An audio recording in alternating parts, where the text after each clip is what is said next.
can see it's melting the aluminum, so you know the extent and range of the fire. Well over 1,000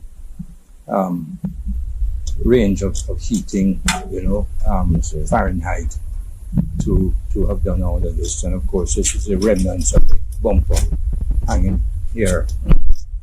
The engine, of course, is still not totally all melted. It's still a lot of their recognizable stuff and not gone down to complete ashes as many times when it's allowed to continue to burn.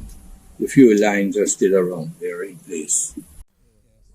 And so we're looking at this area of burn with this, and the pattern that we pick up here. As you see, all these wires are still much there and showing that they still have a lot of energy in them, which means I'm not suspecting an electrical fire of any kind.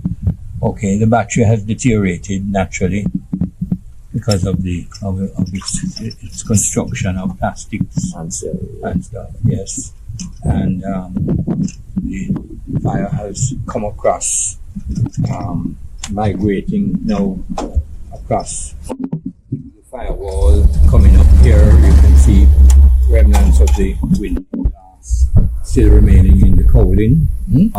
These are part of the wiper action of the windshield wiper and the rest of the mechanism that does it. So the fire will now come over here, standing it. The windshield will fall first to the ground.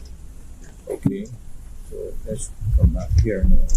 And you, as I said, you'll see less around it. He said he saw the fire to the front, which is an approximation of the wheels and of course the front, and you can see this here. This is a spiral coming up from the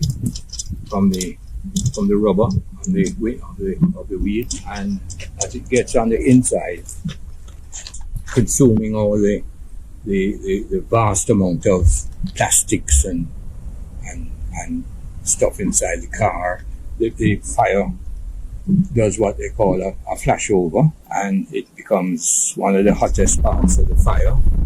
Of course, it's seeking oxygen, so you get it burst in the glass, falling the door glass.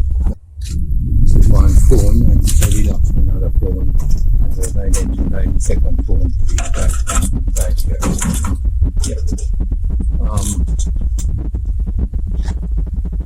Okay, so the seats are all burnt away. The fire engine came quickly, because otherwise, if they didn't, a lot of these springs would have been annealed and bent down, and which they are not. The loss of the brake tells us that there was a problem with the brakes itself, and you can see evidence of this heavy burn coming along here. And then you see the swirl of the fire on the top here. This is part of the structure here. Is part of the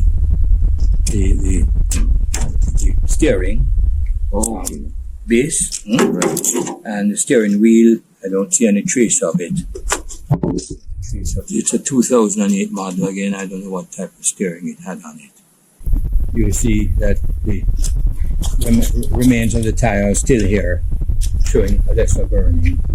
The passengers were all able to get out because all doors are open, in the open condition, not closed. And again, you see all this glass in the back, which still remains there. So as it all heated up, it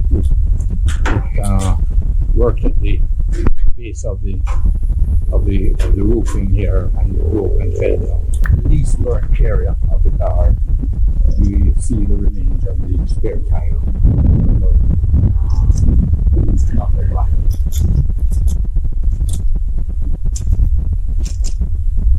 And I think it's all coming from the single tire. That's the jack. And the two license plates is still there hanging. So it never goes back. You also see the traces of the tire line. A least burn area and door hole. So they got in, and it's consistent consistent with their story that they had to take all their luggage. They were on the way to England, moving from his mother's home, and driving with his sister to the airport. And they tell me that they usually park the car in with a friend in Montego Bay, where they didn't normally use cars. So it seems very consistent with the story so far.